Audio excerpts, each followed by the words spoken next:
Welcome back, everyone. Today we're taking a deep dive into one of the most intense chapters in Mary Shelley's Frankenstein, Oh, definitely. chapter 17. Mm-hmm. It's the one with that confrontation between Victor Frankenstein and his creation. Right. And the creature makes a demand Yeah. that is so terrifying that it just sends chills down Victor's spine. It's a chilling chapter. It is. Really dives into some deep questions. It does. Shelley throws us right into this conflict. Right into it. The creature, despite his monstrous appearance, uses surprisingly eloquent language He does. to plead his case. Yeah, and what he wants Yeah. is a companion. He wants a female just like him. It's such a stark contrast, Yeah, right? it's just- I mean, this yeah. grotesque figure speaking with such depth and longing. Yeah. I mean, it really makes you, as a reader, question your own assumptions. Exactly. Sure. Shelley forces us to confront our own prejudices. Right. Are we truly repulsed by the creature's nature, or are we simply reacting to his outward form?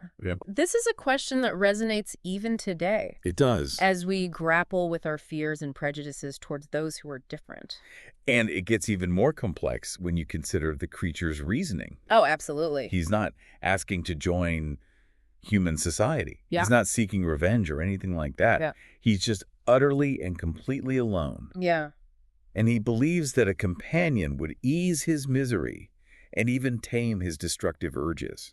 There's a certain logic to his argument, Yeah. isn't there? Yeah, there is. Imagine being completely isolated, Right. treated with nothing but fear and hatred. The creature is essentially saying, give me a chance at connection, at love, and I won't be driven to acts of despair. It almost makes you sympathize with him, doesn't it? I think so. And then he even offers to exile himself and his companion to South America. To live completely separate from humanity. Right. He's willing to disappear entirely. So he's basically saying, like, look, I just want Yeah. to be left alone, Yeah. and I'll leave you alone. It raises a profound question about the nature of good and evil. Oh, yeah. Is the creature inherently bad, Mm-hmm. or is he a product of his environment, Yeah. the way he's been treated? Right. Would he have become monstrous if he had been met with compassion and understanding? Right. It's a question that haunts the entire novel, It does. and one that has implications for how we treat each other even today. You could just really feel Victor's mind spinning as he grapples with all of this. I mean, he's horrified by the creature, Yeah. yet he also feels this undeniable responsibility for his creation. It's a moral dilemma that resonates with us It does. on a deep level. Especially in this age Right. of rapidly advancing technology. What responsibility do we have for the things we create, even if they become monstrous? And the stakes are incredibly high. They are. This creature is powerful, He's intelligent. intelligent, and not afraid to use violence to get what he wants. Yeah, and Victor sees the potential for even more destruction. If he refuses... Like he's trapped in this nightmare He is. of his own making. And that's where Shelley masterfully weaves in these themes Yeah. of unintended consequences and playing God. Victor thought that he was achieving a breakthrough in science. Yeah, but he failed to consider the full ramifications of his actions. And now he's confronting the monstrous reality of his creation. He is. The tension just keeps building and building. Yeah. As Victor wrestles with his decision, Mm-hmm. he's afraid of the creature, He is. but he also feels this strange, twisted, paternal instinct. Right. He knows the potential dangers, Yeah. but he also sees a glimmer of hope in the creature's plea for connection. And that leads us to the climax of the chapter. Yeah, Victor consents. he does. He agrees to create a companion for the creature, but Right. not without extracting a solemn oath. Right. The creature swears that he and his companion will vanish, never to be seen by humans again. Yeah, but can we really trust him? Right. Will this truly solve the problem? Yeah. Or is this just the beginning of something even more horrifying? That's the question that hangs in the air, isn't Yeah. it? There's this overwhelming sense of foreboding, There is. of impending doom. What's unsettling is how Shelley uses this apparent resolution to amplify the sense of dread. Yeah. This agreement isn't a victory, it's a ticking time bomb. And the way that she describes the creature's departure, Oh, yeah. it's chilling. It is. He just vanishes, melts away into the icy landscape like some primal force that can't be contained. like he was never even there. It's as if he's a force of nature, Yeah. something Victor can't truly control or comprehend. And it leaves Victor completely drained. Emotionally shattered. He's given into this terrifying demand, and the weight of his decision crashes down on him with the force of an avalanche. He's burdened with guilt, with the fear of what he's unleashed, and with this lingering sense of responsibility. It's a burden he'll carry for the rest of the story. This is a really important point, too, because I think sometimes people misinterpret this as just sort of a fleeting emotional reaction It's not. from Victor. This conversation scars Victor deeply. Yes, it does. It fundamentally changes him. It does. And sets the stage for the dark path he's now on. It really highlights the profound psychological toll that Victor's ambition and hubris have taken on him. He thought he could control nature, cheat death. Right. But now he's paying a terrible price. And it's not just a personal price either, is it? It's not. I mean, his decision has potentially catastrophic consequences for the world around him. It makes you wonder if he had just acknowledged his failure. Right. Could he have prevented the tragedy that's about to unfold? It's a question that haunts the entire novel, isn't it? It is. The enduring consequences of our actions. Our ambition. And the weighty responsibility we bear for our creations. Shelley also masterfully blurs the lines. She does. Between who is the real monster in this chapter. Yes. I mean, we see the creature's eloquence, his capacity for feeling. Just suffering. Yeah. And then we see Victor. Right. Consumed by fear. Yeah. Making decisions that could have devastating consequences. Right. It challenges our easy categorization of good and evil. It does. And forces us to see the monstrous potential within ourselves. Before we move on to the fallout of Victor's fateful decision. Okay. I'd have to say this chapter is just so incredibly well written. It is. Shelley's use of language. Oh, yeah. The pacing. The way she builds suspense. It's masterful. The imagery is so vivid. It is. So haunting. You can practically feel the icy wind, the isolation, the despair that permeates their encounter. Yeah, and the dialogue is sharp.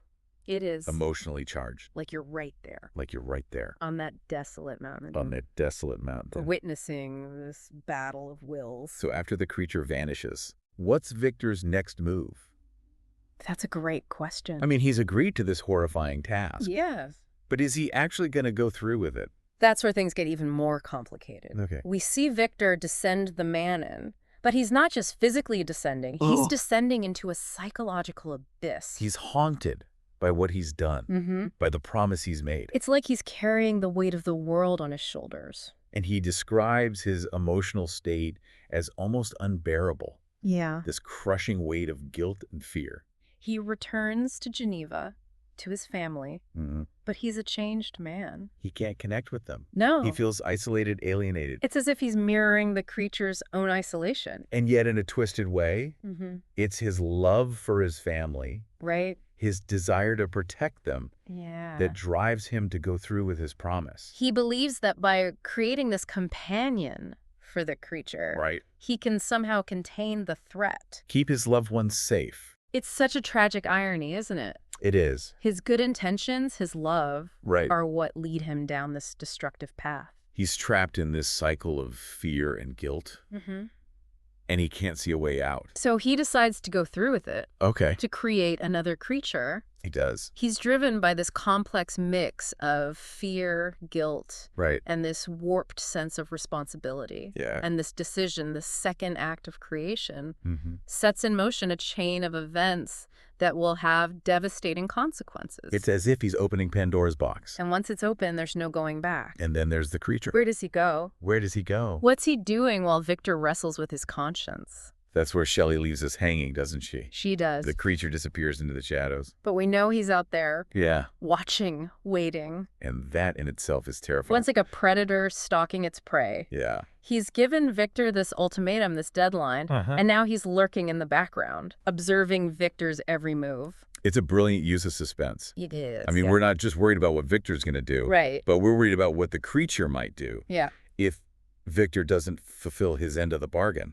And that fear, that sense of impending doom, it drives Victor forward. He's not just working on this new creation. He's racing against time. Yeah. Against the creature's patience. Against the possibility of even more horrific consequences. This chapter really captures the psychological torment. It does. Victor is experiencing. He's trapped in a nightmare of his own making. And there's no easy way out, and it's a nightmare that's about to get even worse. Well, that's a perfect transition to our next section, where we'll delve into Victor's struggles as he attempts to fulfill his promise and create a companion for the creature. Sounds good. Stay tuned. So Victor finds himself back in Geneva, haunted by this promise he made on that desolate mountaintop. He's agreed to create another creature, a companion for his first creation. But, like, how does he even begin to approach such a monstrous task? Well, I mean, is he like... Well, he's definitely not jumping for joy. No. I mean... Emotionally, Victor is an absolute wreck. He's wrestling with immense guilt and fear. He's constantly looking over his shoulder, haunted by nightmares. It's as if a shadow has fallen over his entire life. It's such a vivid description. And it's so central to the novel. Victor is essentially living in a horror story. He is. Of his own making. The psychological torment he endures is just palpable. And this torment isn't just about the fear of what the creature might do. It's about the moral consequences of his actions.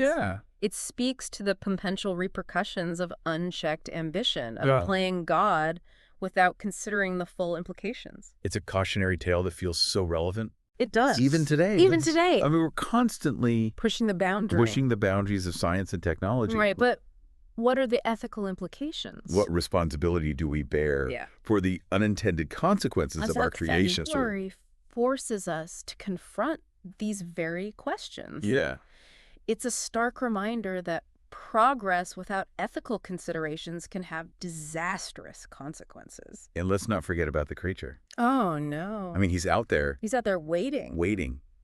Watching Victor's every move. Watching his patience isn't infinite. He's made it very clear that his patience is not infinite. There's a sense of impending doom hanging over Victor. It really adds another layer of tension to the story. It does. Because we know he's capable of violence. That's right. Of revenge. If Victor doesn't fulfill his end of the bargain, and that fear, that constant threat, is what propels Victor forward. So it's this combination of fear, guilt, sense of responsibility, and maybe even a sliver of hope that he can somehow fix what he's broken. So but let's talk about the actual process. So how does he approach building? How does he approach building this second creature? Does he use the same methods as before? Well, that's where things get really interesting. Okay. Victor is hesitant to revisit the gruesome details of his first creation. He's disgusted by what he had to do. He is. Right? He is. To create that first one. By the things he had to see and touch. I mean, that makes sense. Yeah. He's grappling with the ethical implications of his actions. And that must include a deep revulsion towards the means by which he achieved his initial success. He describes feeling physically ill at the thought of repeating the process. Oh, but of course, he's also driven. But of course. By this desperate need to fulfill his promise, to appease the creature and protect those he loves. It's such a powerful internal conflict. It is. He's repulsed by the act of creation. Yet compelled by the potential consequences of not following through. And this conflict is really central to Victor's character. It is. He's a man of science, driven by ambition and curiosity. But he's also deeply conflicted about the moral implications of his work. Absolutely. He's constantly wrestling with his own hubris. With the realization that he's overstepped some kind of invisible boundary. So despite his reservations, he does eventually set up a new lab, I assume. He does. Where does he choose to work on this second creation? This time he chooses a remote island in the Orkneys, off the coast of Scotland. Okay, so he's really isolating himself. He wants to isolate himself. Keep this work hidden from the world. There's a sense of shame, isn't there? I think so. It's as if he's trying to bury this dark secret, to hide it from the eyes of both humanity and his own conscience. That's a very astute observation. So is it really... He's trying to compartmentalize this part of himself. Separate it from his normal life in Geneva. Right. But of course, these things can't be so easily separated. I'm also struck by the choice of setting. The Orkneys are stark, windswept islands. It's quite a contrast to the bustling city of Ingolstadt, where he created the first creature. It's a deliberate choice by Shelley, I think. Yeah. The isolation and bleakness of the landscape reflect Victor's own inner turmoil. Right. He's surrounded by this vast, unforgiving natural world. Yeah. A stark reminder of the forces he's trying to control. And there's also a sense of foreboding, too, right? Absolutely. I mean, these isolated islands just feel like the perfect setting for something dark and sinister to unfold. The setting becomes a character in itself, Yeah. amplifying the sense of dread and isolation that permeates the story. So as Victor's working on this second creature, his doubts and anxieties begin to consume him. They do. So even though he's going through with the process, he's still wrestling with the moral implications of his actions. Can't escape that inner turmoil. He's plagued by nightmares, by visions of the creature and the potential havoc he might unleash. Right. He starts to question whether creating this companion is the right thing to do, whether he's making a terrible mistake. Yeah, and that doubt must be amplified by the fact that the creature is still out there. It is. Somewhere, watching and waiting. Watching and waiting. That knowledge must weigh heavily on his mind as he works. Like a constant shadow looming over him. Right. A reminder of the price he might pay if he fails to fulfill his promise. He's trapped in this terrifying game of cat and mouse. Yeah. And he's not sure he can win. So he's working on this creature, consumed by doubt and fear. Right.